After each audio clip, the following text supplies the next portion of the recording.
Well, Adriana, I am so excited you're here. I was telling you a bit before the podcast, but I actually found out about your company when I was in New York this past summer. So recently, I fell into there. My poor husband, it was very hot.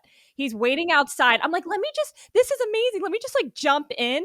I was there for an hour. I love everything you're doing. I couldn't leave. And he's like, babe, we got to go. Like, what are you doing in there? So when your team reached out, I was like, oh my gosh, I have a million questions. I'm so excited, but really big admirer of your brand and everything you've built. So thank you for being here. Oh my gosh, thank you for having me. I love hearing that. It's so exciting to know that the stores are bringing in incredible women like yourself and giving them, an excuse to just like love themselves a little bit, right? Just for that time and play and go back to that youthful experience that the bracelets really call upon. So I love that you found us there. Yeah. And I found my bracelet and I'm wearing it. I'm like, which one did I end up buying? Because I should have gone like 10.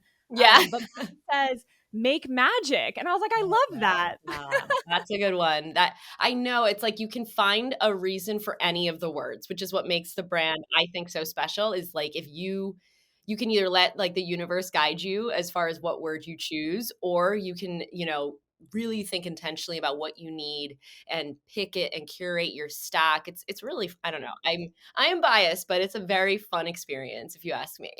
I love it. We had Cassandra, the founder of Kitsch, last week, and we were just talking about micro intentions, micro habits. And I'm like, if you have these bracelets, it's just a good reminder of, whatever affirmation you want or whatever reminder you need. So I love it all. And I'm excited to jump in. So Adriana, you started this company, which I love, with $5,000, and now the business is over 20 million plus. And I know there's so much for us to learn from you. But what I respect so much about you is that in the early days, you just started. You didn't overthink. You took one step in front of the other. And I know there's so many women who are listening today that I also talk to from the podcast who have these aspirations to start their passion project or their side hustle or their business, but they haven't taken that first step. What would you tell this person who's listening in? Oh my gosh, it sounds cliche, but just do it. Yeah, Like no, make it's like true. Nike and just do it, right? I think it's starting with small steps and they don't have to be in order. They don't have to be super calculated. They can just be something. And then in the action of doing something, you'd be so surprised how you'll feel afterwards. Like even if it's just making the Instagram account, right? Even if it's just like doing a little bit of competitive research, like just start looking around. Like any little thing that you can do to move the needle further will make you feel better at the end of the day that you're at least getting somewhere with this project till eventually it starts to feel like a snowball, right? It's the snowball effect of like the bigger, the more you commit to doing little things, the bigger the ball will get, and the sooner you'll be like 10 years in realizing, oh my gosh, Yeah. I did that. So yeah, I'd say just start somewhere. Yeah, no, it's true. And I love so much, like, and we'll get into your story, but it just came to mind right now how you started an Instagram back in the day. And you're like, I was posting when no one was even following me. Like, that is a mentality to have. Like, just put it out there. And like you said, the answers will come. And 10 years from now, you're like, wow, just me taking one step after another is how this whole business has grown. So I love that mentality. I think some people, it's so easy for us to overthink and think you need to have a business plan and everything figured out. And so much of it is you go and you figure it out with your customers. And I know you've been doing that this entire time, which is so cool. Yeah, no, thank you. I never even wrote a business plan, honestly. I think maybe I dabbled. I tried to write one just to like win some sort of grant at some point, and then I'm like, this is too much. This is why people don't start businesses because they think they have to write a business plan. um, and it's not necessarily the case. I think yeah, there could be some evidence to why it's beneficial because you really have your ducks in a row. And there are some people that are super regimented like that. And if that makes you feel good, then write the business plan, right? But I think it's just about intuitive entrepreneurship, right? Like what feels right in that moment? What do you need to do to light your soul on fire in this moment, right? And true entrepreneurs, when you're working on your business, you feel it in your bones. Like you feel you're doing the right thing. And I'm a really intuitive person, I think, and I really like to lean in and honor what I'm feeling. And if in some days it's like I can't do it today, and I'm just not gonna, I'm gonna clean my closet, then like that's what I do, right? And I think you have to honor every place that you're in on the entrepreneurship journey because it's a hard one. It's certainly not. It's It's not for the weak. It's not. Wow. I love the fact that you said intuitive entrepreneurship. I have not heard that before, but it definitely makes a lot of sense. And I love that you said you really honor how you feel because I mean, you've been doing this for 10 years and I'm just early in my journey, but I'm like, okay, I need to create a lifestyle for myself because I'm going to be doing this in the long run. So and you're always thinking about your business 7 days a week. It's not like we turn off, but like, how do you create that sustainability? Because there are some days you'll wake up and be like, I just don't have it in me today for some reason. Maybe you went hard the day before, maybe it's a life circumstance, but I love that there's no judgment for you and you just lean into how you feel. But that is powerful. How do you not have judgment on yourself? Because sometimes, you have that narrative, or at least I can speak for myself of like,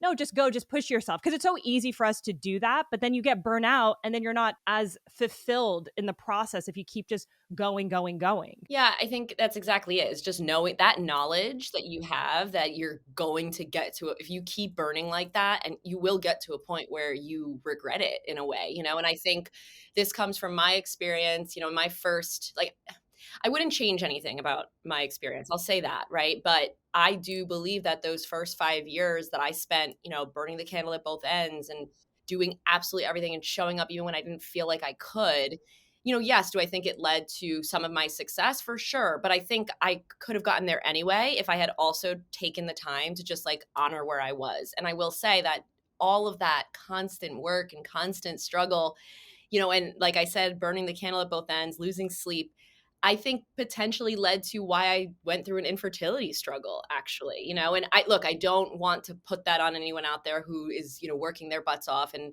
that's the season they're in.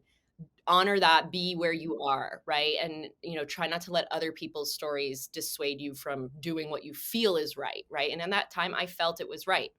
And I should also say that if I didn't go through that and I didn't have the infertility struggle, I wouldn't have the babies that I have now, right? And so it all happened as it was supposed to. But I think the point of what I'm saying is there is definitely a time to burn and there's a time to rest. And you need to make sure that you're giving yourself those rest days. So if you wake up and you're like, I just can't today, and I'm going to just like Netflix and literally lay here, do that Yeah. because you don't know what kind of inspiration you'll draw Yeah. from those moments too, right? It's all peaks and valleys and you just have to, you just have to keep going through, right? And eventually you'll get to the other end and understand your journey behind you. And I appreciate you talking about, your fertility journey. And this is, my company is all about hormone health and how we support women's hormones because of my own journey as well. And I killed myself in the finance days. It's interesting, like women's hormones are fluctuating all the time. And if we can honor it, which I know is so hard because it took me years to even create that intuitive connection that you're talking about. Because I was used to going until you're just like, wait, this doesn't feel right. What, how do I pause? How do I honor myself? And I learned that, different parts of the month we're feeling different and not to be hard on yourself. It's like, oh, my period is coming. I'm more tired today. So I might not go so freaking hard and I might do more creative work or reading or thoughts, like you said. Like there's still ways to be impacted. But yeah, stress and women and fertility is something we talk a lot about. And if we can all just learn how to like honor these cyclical beings, it's great. And it's tough to do as a modern woman, but it's something that I'm always thinking about. So I just love that you brought that up because stress in general, whether you're trying to have a kid or not, can impact your hormones and that it just impacts your way of living and how you feel. Yeah. um, No, and I mean, I love this topic and I could go on and on. yeah, same.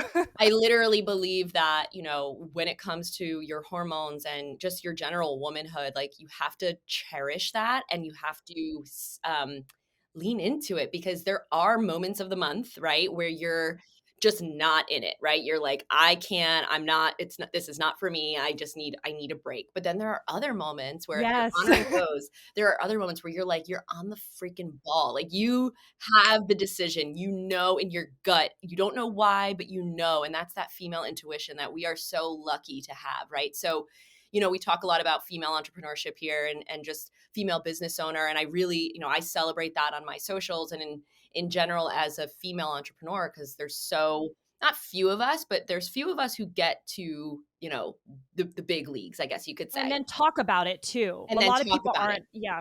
Yep, and talk about the difficulty along the way and the fact that being a woman is both a superpower and in some cases a detriment, right? And so our goal, I think, as a womanhood, right, as females in general, is to lean into the superpower and like be okay with the places where maybe we are a little weaker in our decision making, or we are a little slower to move, right? That's okay, because those moments recharge the extreme superpower that we experience on the other side. And what I will say for men, which maybe I shouldn't generalize, but here we are, I'm Yeah.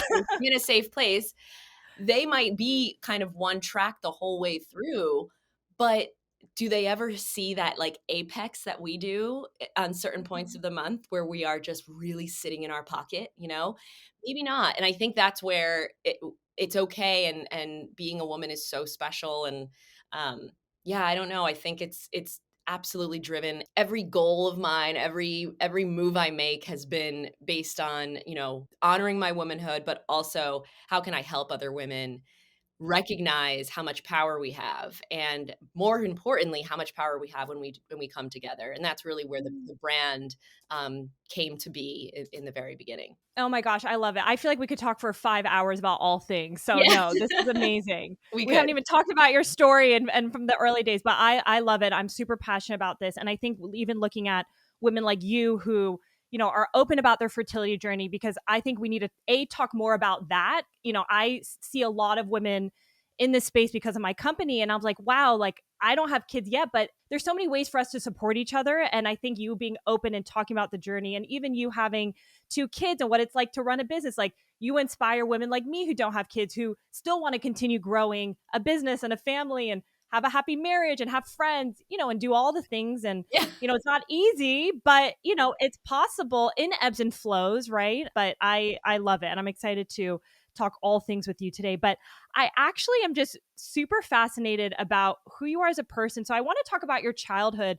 What do you think we need to understand about you to really understand the woman that you are today? That's a great question. I talk about it pretty broadly when it comes to how it relates to the business and why I created the business. But I did experience a lot of cruelty and negativity as a young girl, mostly from other girls throughout my entire life. So it's kind of like I can think of an instance of bullying, I guess you could call it, from a very young age, from like kindergarten all the way through college. I can think of an instance every single year that I Wow. experienced something significant enough to like burn a hole in my head, and so that it left a lasting impression on me. And it was largely female focused. And so what I kind of took from that experience was this knowledge that, we need to do better as women, as from a very young age all the way through, adulthood. And that's kind of what led me to, be everything that I am, including this person that's all about women supporting women. It led me to my entrepreneurship journey of wanting to create something that would bring kindness to the world, especially girl world, as I called it in the beginning days. And I think what we need to recognize is that it starts with us, right? Like we can't be kind to others until first we're kind to ourselves. So self-kindness and self-love is one of the core tenets of Little Words Project. And it's why we put these words on our wrists so that we can look down and see hope, see courage, see believe, and keep going forward. And then once we have, shown ourselves that kind of love, the idea is to pass the bracelet on to someone who needs it more. So I think none of that can be understood without first knowing that journey that I went through, and what led to ultimately wanting to create something that put a positive effect on girl world as we knew it. No, I love it. It's so interesting because it's funny. You were saying you were bullied in kindergarten. I was bullied too, but you were mentioning how you had something impactful like every year until college. I look at you and I'm like, man, like you are someone with fire and confidence.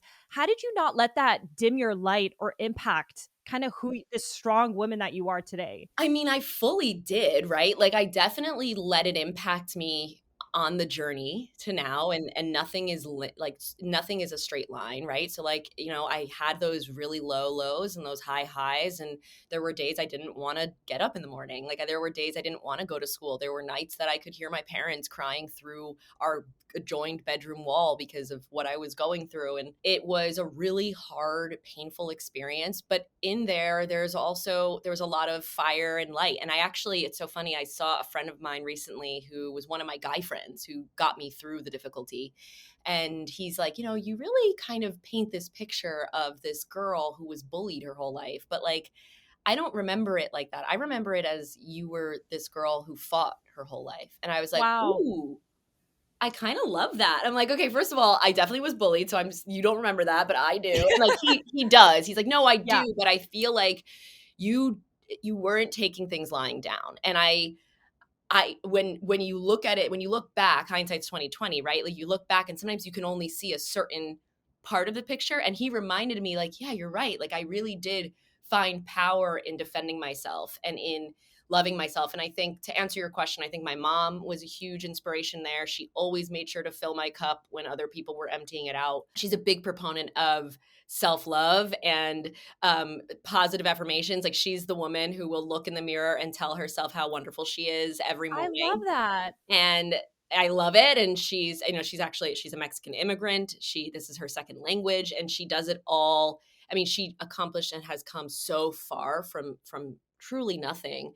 And so when I see her and her journey, I'm like, I can definitely go from someone who went through what I went through to where I am now. And I think it's just always having that view of what's possible, and a core central knowledge of who you are, and wherever possible leaning onto your community or the people who love you to lift you back up when you're feeling down. I love that. That's so beautiful about your mom. And I feel like one word every year I try to have a word that's like my intention of the year. And mine was like self love. Because I was thinking about all these things and I'm like, at the core of it, if you have self love, everything else is better. You don't care about people's opinions. You don't second guess yourself. You move fast. Like it's literally the foundation of life and you feel good about yourself. So I love that your mom has had that and instilled that in you. And I love that's so cool. That she must be so proud. I love that. So I'm going to fast forward a little bit and kind of talk about, life after college. I know you had a full-time marketing job at the time. And I'm just curious, what was the inspiration for you to even start this like side bracelet hobby or business at the time? I'd love to hear more. Sure. So, as I mentioned, that the bullying experience, the negativity I experienced kind of continued for me through college. In college is where I started to really recognize like this could be this is like a almost quintessential like rite of passage, and to be a female means to have these issues with girls. And I don't want that to be true. And I don't think it is necessarily as much anymore. But in that time, I dealt with a lot of kind of competitive cruelty from other girls. And when I had joined a sorority, which is kind of like counterintuitive for someone who has problems with girls. But it was actually in doing so that I learned that when women come together, beautiful things can happen, right? When in true sisterhood, and we are there for one another, the way I experienced in this chapter, beautiful things can happen. So I was the vice president of recruitment and membership at the time, and I created my first batch of bracelets for them. And the idea was, to keep the love circulating amongst ourselves. So we would, at every meeting, we would pass along a batch of bracelets to one another, right? Whether someone was going through, a breakup or they had a test or whatever it might be, we would pass along these words of encouragement and self-love. And so when I graduated, I saw the girls were still doing it, and I had a year off. I was supposed to go to law school. I worked in retail for a little bit. Then I got this marketing job. And the whole while, this idea is percolating of like, that worked. It created true sisterhood. Why couldn't I bring this bracelet, which is so nostalgic in its look and feel and so unique and special in that no one else is doing anything like this? Why couldn't I bring it and make like a true friendship bracelet for the masses, right? For a sisterhood for everyone. And that's kind of where the desire came to make it full fledged. And then it was truly like one of those like shoot out of bed, like aha moments that I had when I thought about the concept of the code, the traceability of the product. So for those of us who don't know, each bracelet has a little unique code on the back of the tag, which is unique to that bracelet. We need to get better about how this specific piece is marketed and told. Luckily, the bracelet sells because it's cute, but Yeah, this yeah. piece makes it really special.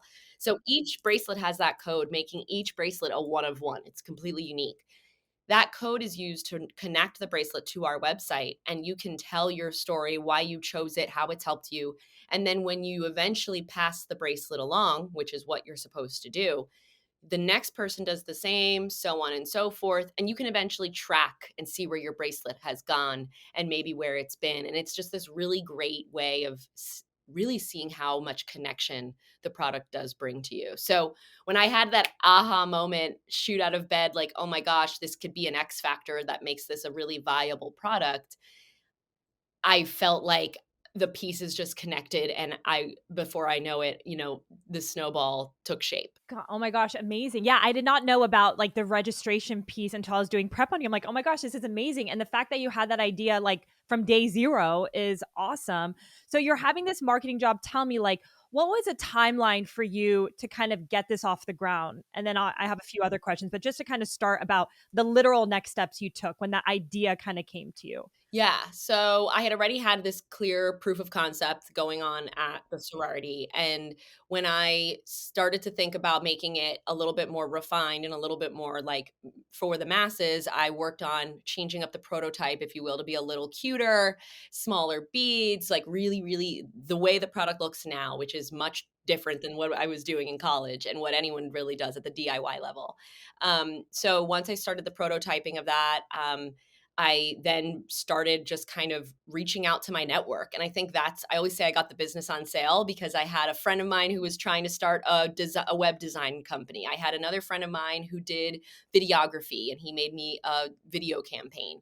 I had another friend of mine who knew someone who could do app development, I guess you could say, to create the traceability piece, right? Like, how do we do the registration connection, all that. So long story short, I just started like firing on all cylinders. Like, who can I talk to?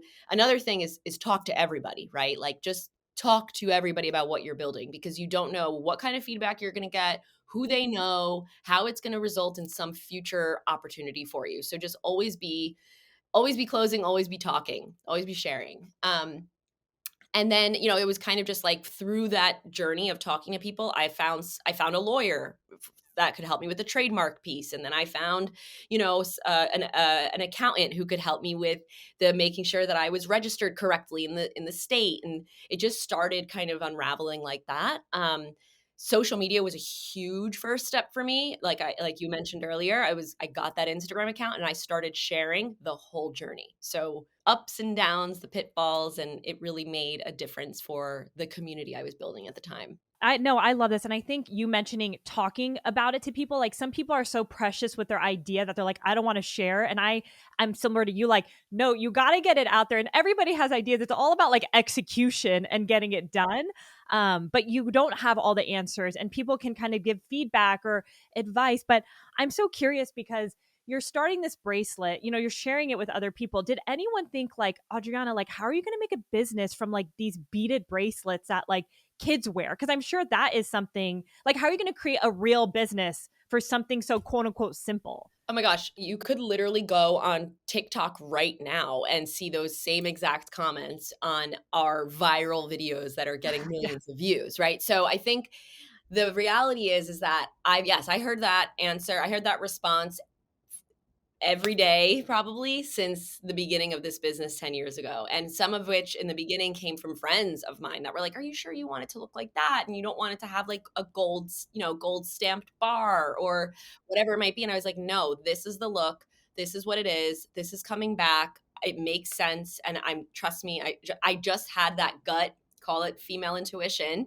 I just knew that this was something that it's so yummy and delicious, and as women, we are always looking for things that delight us and that bring us small micro joys. And this product is so joyful and it brings you so much little, like, I don't know, it just brings you energy. And when you look down at your wrists and you see these cute, very well designed Yes. little bracelets, it just, I don't know, it brings a smile to your face. So, point being, there are always going to be naysayers. There are always going to be people who question you or tell you that, you're not good enough. And frankly, I think they're put there by the universe or God or whatever you believe, so that you can say, thank you for your opinion. I'm going forward anyway.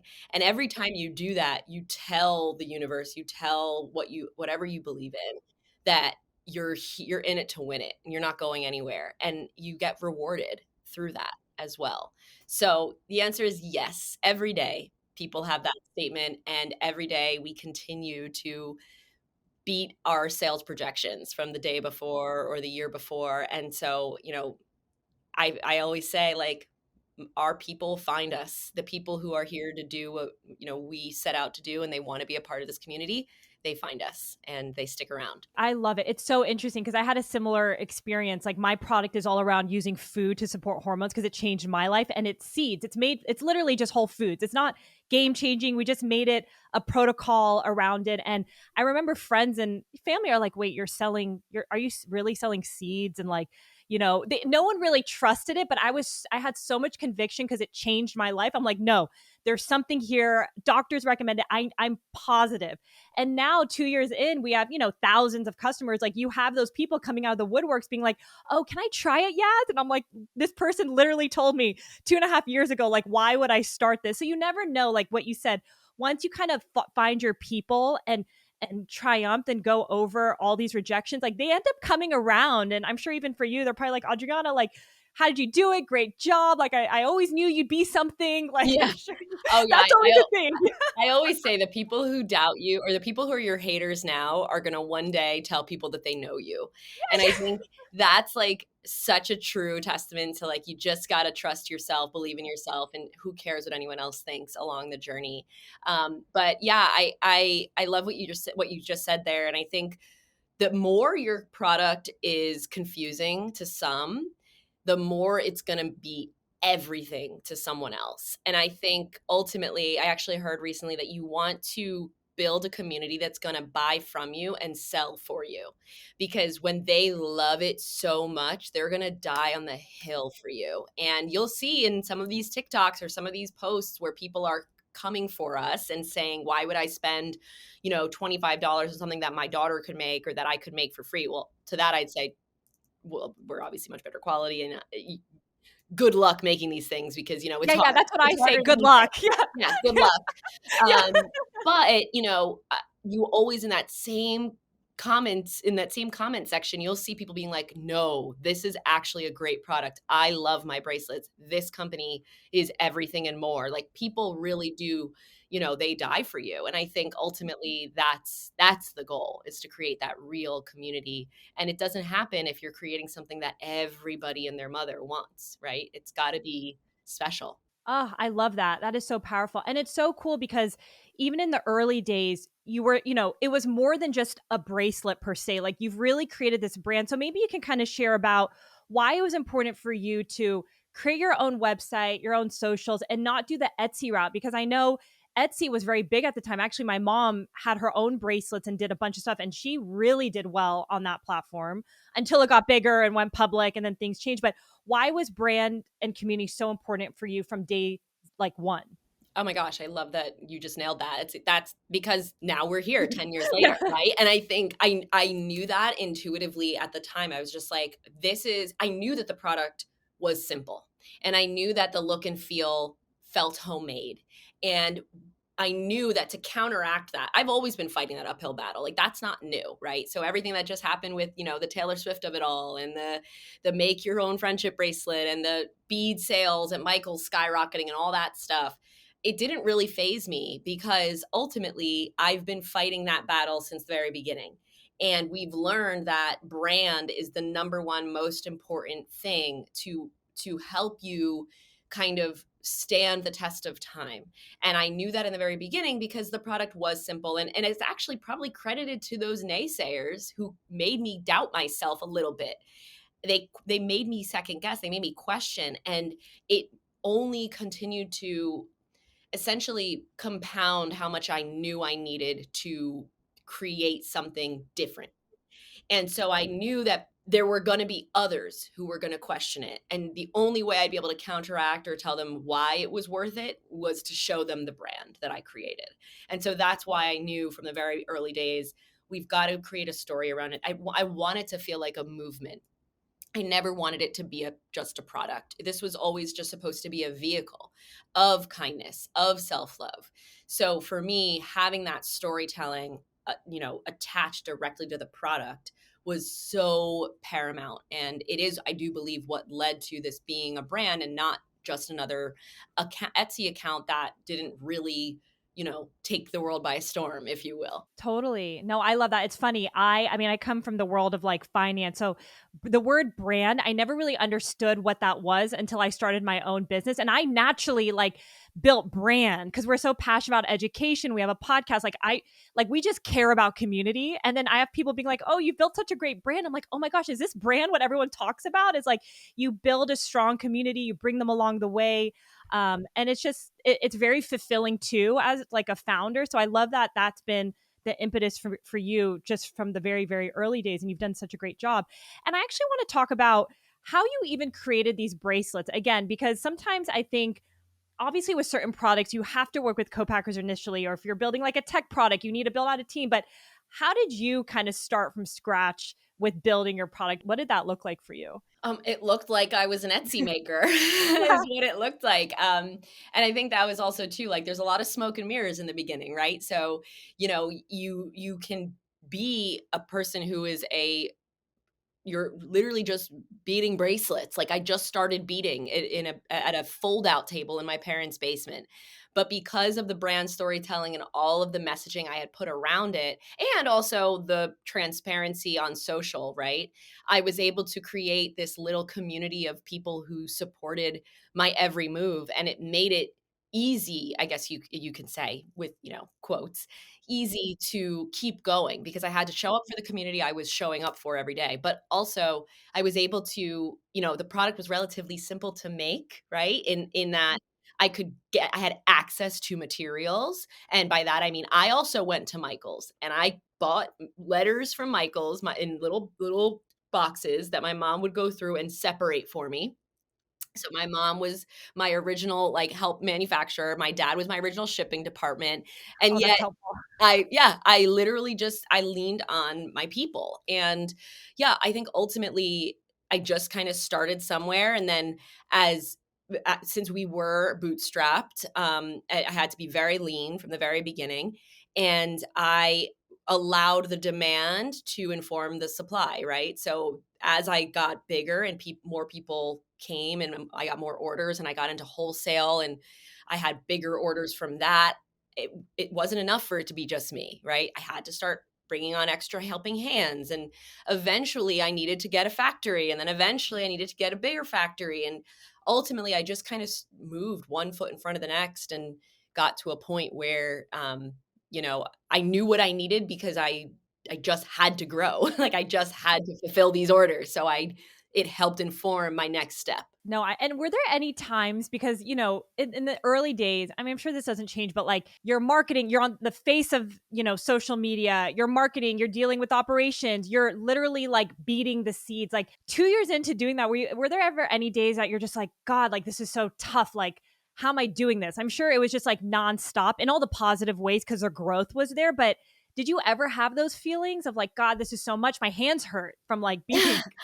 Oh my gosh, yeah, all the time. I mean, remember that for a while, and I think I didn't even answer this question of yours earlier, but that timeline, I was full time working in marketing for a year and a half into the business. And I went to part time. It was like 2 years in that I was finally no longer working elsewhere. And for those 2 years, I was coming home at 7 o'clock. I live in New Jersey outside of the city.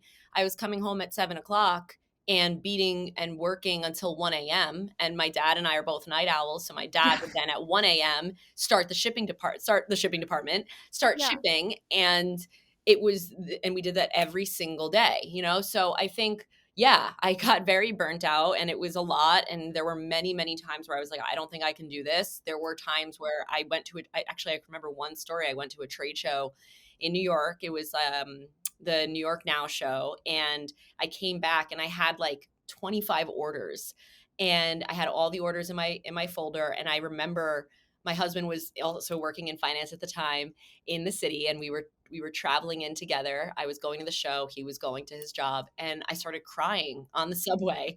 And I was like, I can't believe I'm not going to be able to do this. Like, I'm not going to be able to fulfill these orders. I'm one person. That feeling is so Uh-huh. powerful. And he's like, "You'll figure it out. Like, you've always figured it out. You'll figure it out." And I did, you know? And I think it's just you need those low moments and you need to keep going through them, because in doing so, you're proving to yourself that it's possible. And every time you keep going through difficulty, you level up as an entrepreneur.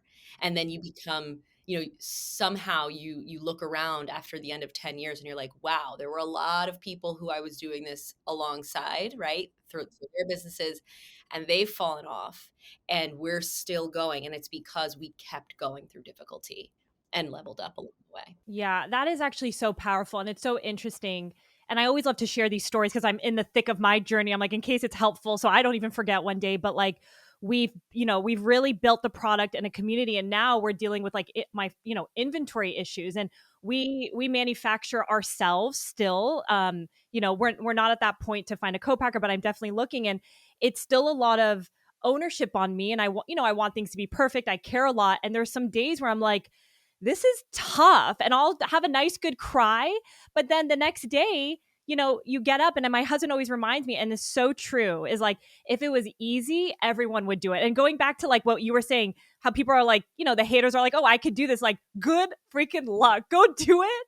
And like, it's not easy, but I love how you were just saying, you just keep showing up and you build the confidence, and it does get easier and easier, but it levels you up. Like, the shit that used to bother me last year, I'm like, dang, now I'm on a whole nother level. So it's just, you're always going through that process. And I'm curious to get your thoughts, like 10 years in, I'm sure you're still leveling up. Is that a feeling that you're always kind of going through as an entrepreneur? Yeah. Oh my gosh, that never ends. And it almost It almost to gets a point harder. where it becomes exhausting. You're just like, "Okay, at what point can I just like be the business owner that did it?" Like, no, every time you level up, it's the most uncomfortable experience of your life. And the bigger the stakes, the more uncomfortable it is. And I think that's been the hardest part about building this business, is that, here we are 10 years in, we're doing real incredible numbers, we're beating projections. We've got investors. We bootstrapped to 20 million and then had to get outside funding, but small, but still significant. Now you've got people that you're kind of answering to a little bit, and you have to show up correctly. And there are times where I'm like, do it. And then in addition to that, you add in having a child, and then two, and now you're a mom and a business owner, and you don't know what you're doing and in any aspect of your life. Yes, yes. And you're a Imagine. woman, so every month you've got some piece of time that's like kind of like fucking with your head, right? Yeah, And the yeah. whole time you're just doing everything you can to survive. And honestly, that doesn't change. And that's where I like to be really transparent with entrepreneurs. Like, don't do this because you want to feel like you're your own boss, because in Oh, many ways, you are not your own boss. Your yeah, boss is your customers yeah. and your wallet, and and the business's wallet, I should say.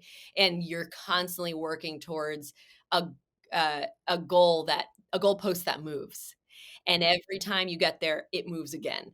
And so, yeah, the leveling up experience is definitely, it's uncomfortable, but once you get through that, it really, I mean, the bigger it gets and the more you navigate difficulty that's like bigger and bigger and bigger, it does wonders for your self-esteem, for your self-confidence, and for what you believe to be true about you. And I think that's the most important part. What you believe about yourself is truly half the battle in how you navigate difficulty. I love that. Oh my gosh, so many gems. Everyone should just rewind and re-listen to everything you said.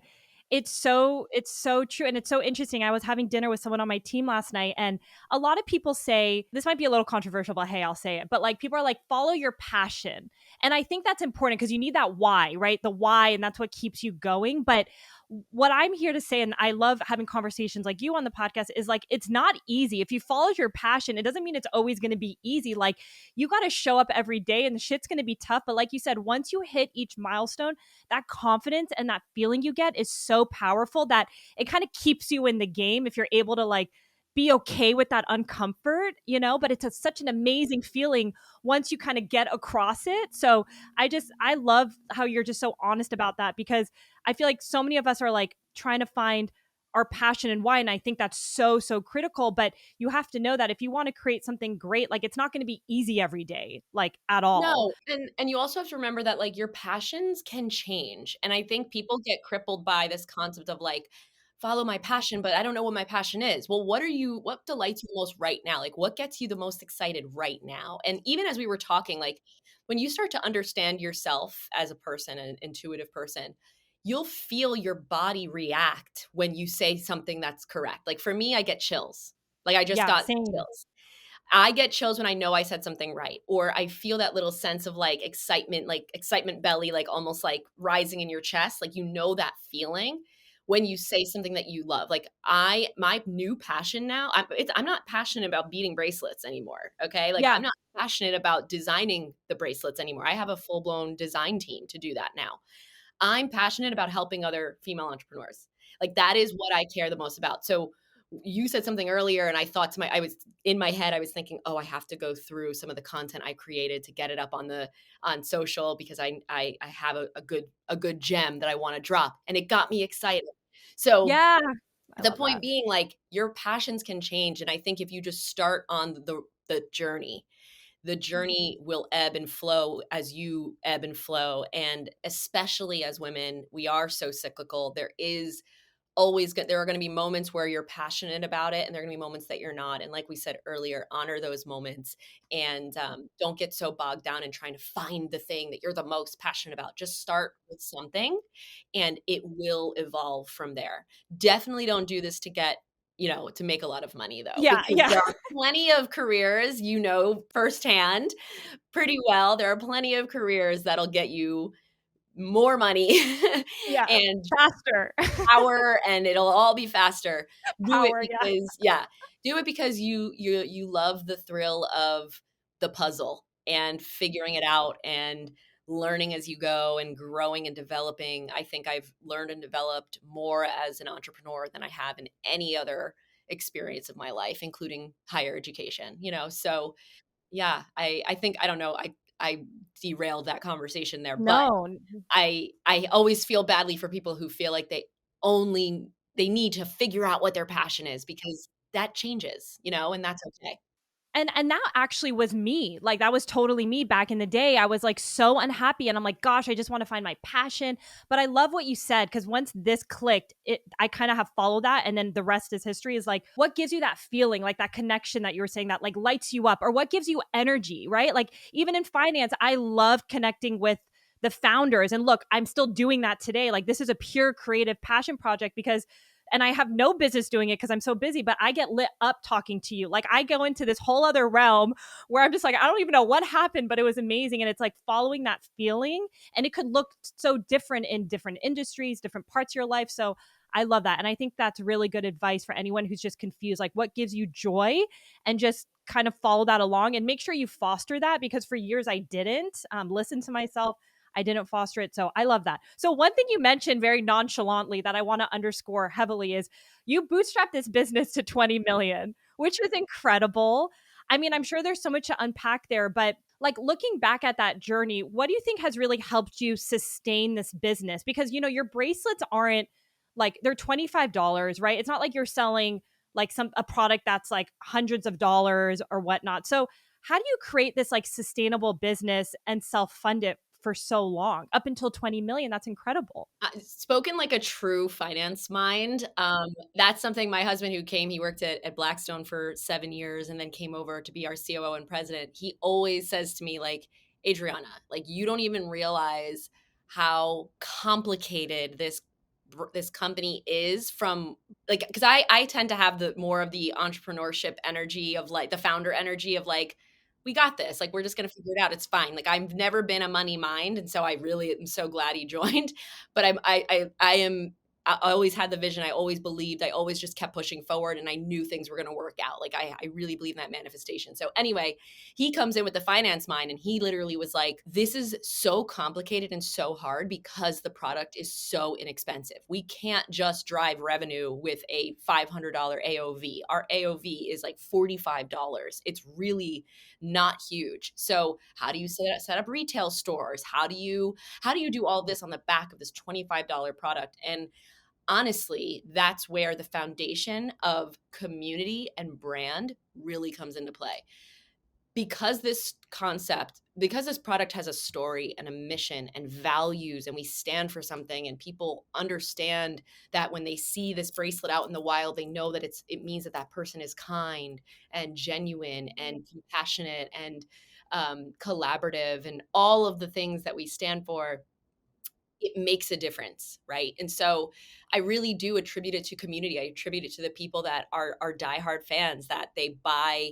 I mean, they have hundreds. Like you said, I I could was have gonna bought say it's like 10. a repeat purchase, like they're buying for. Yeah, their lifetime. I mean, they're here for every birthday, for every holiday, for everything, because the product matters to them. And those are the customers that we're trying to foster by showing the behind the scenes, by me being as transparent as I try to be on these types of podcasts. And I'm constantly looking for my community. Like, I want people to hear from me, and I want them to fall in love with what I'm saying, because I want them to come and join us in this community of kindness. And ultimately, it's worked thus far, in that it really enabled us to build a brand or build this business without needing to seek outside funding, because it was self-sustaining for 10 years. And we've received our first round of funding.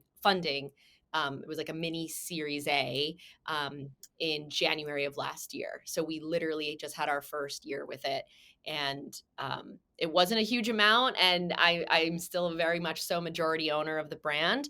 But it was enough to help kind of bridge the gap, right? Like, as you get bigger and you start like playing in these larger waters, you can't just like borrow from Peter to pay Paul. You Yeah. really do have to make sure you've got that foundation. And that's probably the hardest part is, we didn't really need it, but we didn't not need it. And that's kind of at that, once you're 10 years in, equity becomes expensive, right? Like, you're like, I don't want to give it away. I know. But yeah, it was worth it. We found wonderful partners, and it's a small private family office that made it.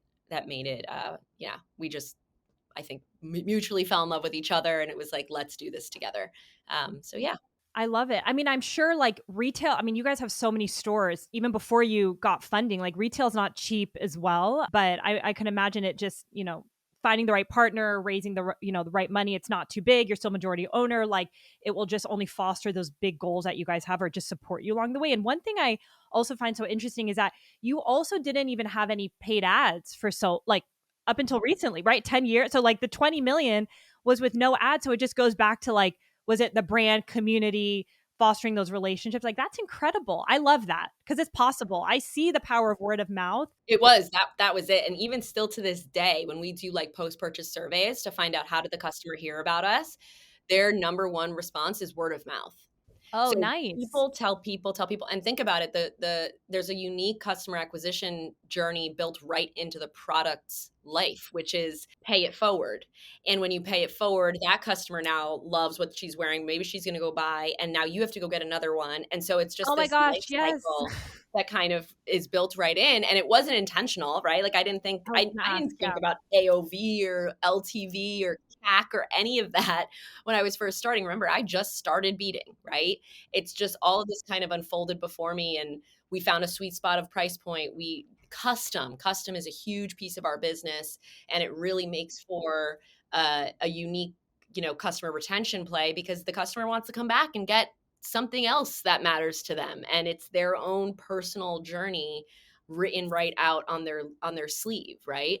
um so yeah, it's definitely been a journey to say the least, but it's one that, I mean, I learned so much from. And the community is everything. I love this. This is such like a relatable. I mean, I love it because you've built this business just through passion, one step at a time. I mean, I know we're fast forwarding and like there's all this success, but it's 10 years of you doing your thing and building it without a lot of money, with no ads, no investors, like just pure, brand community, good product, thoughtfulness. Like I think it's an inspiration for so many women listening today. So I'm curious, what do you think? We've talked about so many of this, but if anything else comes to mind, but what do you think is a messy truth about business that a lot of people don't talk about? Oh my goodness, so much, so much. Probably how like you never get out of a place of discomfort. Like you think you're going to get out of the place of discomfort and you're going to get to the bigger stage and it's still really uncomfortable. And like you never feel like there are times and there are moments within that I feel really in my pocket. I'm like, ooh, and I'll pinpoint it and I'll say to my husband, like, that is what I'm made to do. Like I can do that. And then there are other times majority of which where I'm like, whoa, like I'm out of my depth. Like this is impossible. It's so hard.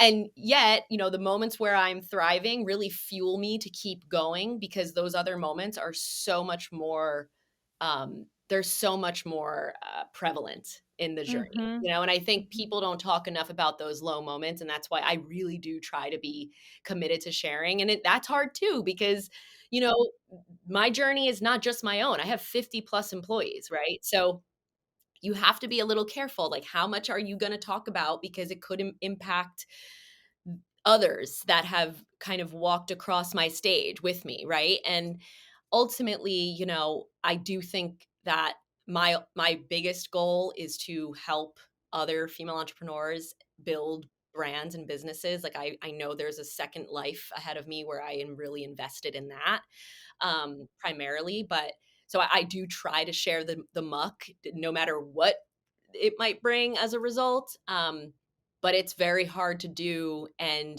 maintain the kind of illusion, if you will, that you need when building brand and empowering and inspiring a team. Like it's a very fine line, and why I always feel like I'm teetering.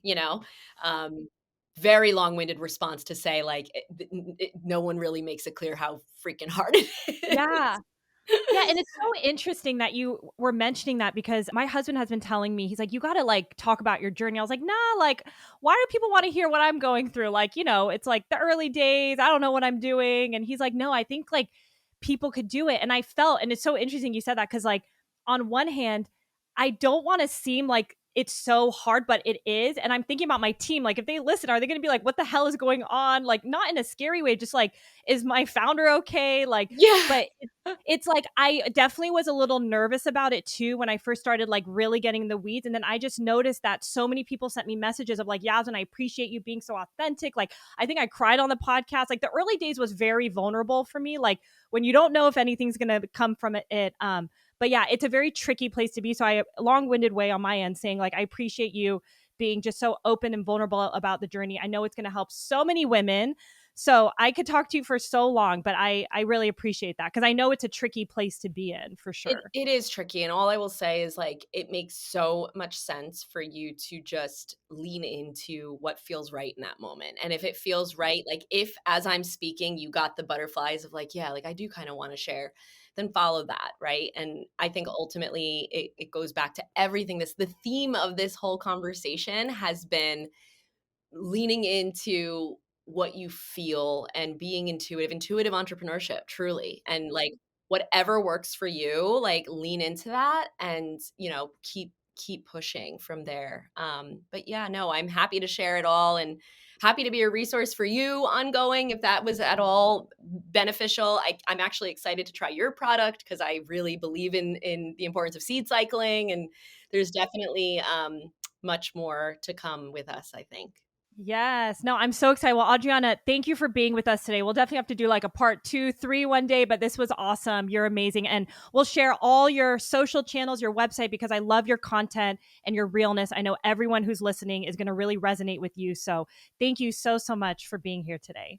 Thank you for having me.